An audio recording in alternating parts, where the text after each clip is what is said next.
یہ ریڈیو صدائے حریت جموں و کشمیر ہے۔ محمد طارق اپڈیٹس کے ساتھ۔ پاکستانی وزیر اعظم عمران خان نے کہا ہے کہ 9 لاکھ بھارتی فوج کے ذریعے 80 لاکھ کشمیریوں کو گھروں میں قید کرنے سے نریندر مودی کو کچھ حاصل نہیں ہوگا۔ مقبوضہ کشمیر اب جغرافیائی نہیں بلکہ انسانی مسئلہ بن چکا ہے۔ مقبوضہ کشمیر میں تحریک حریت نے کہا ہے کہ کشمیری عوام اس بات کو یقینی بنائیں کہ مقبوضہ علاقے کا کوئی بھارت نواز سیاستدان مذموم بھارتی منصوبوں کو مزید آگے بڑھانے کے لیے اس کے ساتھ تعاون کی جرات نہ کرے۔ سری نگر سے جاری ایک بیان میں تحریک حریت نے کہا کہ کشمیریوں کو بی جے پی اور RSS کے کسی اعلی کار کو ہرگز برداشت نہیں کرنا چاہیے۔ کشمیری عوام اپنی شناخت چھیننے والے مودی اور اس کی فرقہ پرست حکومت کو مقبوضہ کشمیر میں اپنے معاونین اور اعلی کار تلاش کرنے کی کسی صورت اجازت نہ دیں۔ مقبوضہ کشمیر میں بھارتی فوجی محاصرہ اور لاک ڈاؤن 98 روز سے جاری ہے، جس سے کشمیری عوام کو شدید مشکلات و مصائب کا سامنا ہے۔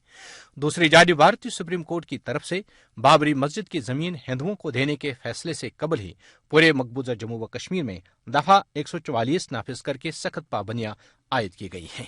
عالمی نشریاتی ادارے وائس آف امریکہ نے اپنی ایک رپورٹ میں کہا ہے کہ مقبوضہ کشمیر میں لوگوں کو گزشتہ 3 ماہ سے زائد عرصے سے انتہائی سخت صورتحال کا سامنا ہے۔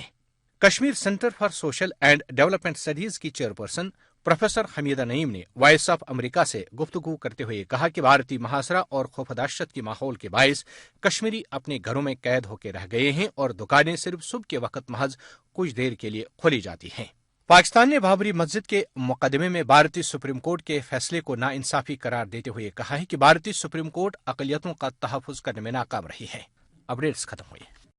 کرتارپور راہداری کے موقع پر دنیا بھر سے آئے ہزاروں سکھ یاتریوں کی تقریب سے خطاب کرتے ہوئے پاکستانی وزیر اعظم عمران خان نے جہاں علاقائی امن و استحکام اور خطے کو لاحق خطرات کے بارے میں اپنے خیالات کا اظہار کیا ہے، وہیں فسطائی مودی کی طرف سے مظلوم کشمیری عوام کو گھروں میں محصور کرنے کے حوالے سے کیا کہا، آئیے سنتے ہیں۔ مجھے افسوس سے کہنا پڑتا ہے کہ آج جو کشمیر میں ہو رہا ہے یہ ٹیریٹوریل ایشو سے بھی اوپر نکل گیا ہے، یہ انسانی حقوق کا ایشو ہے۔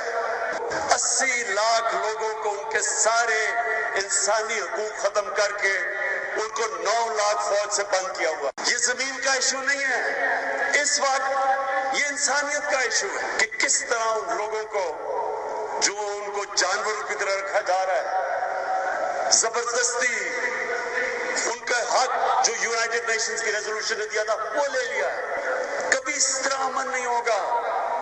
یہ تھے وزیر اعظم پاکستان جو کرتارپور راہداری کی تقریب سے خطاب کر رہے تھے۔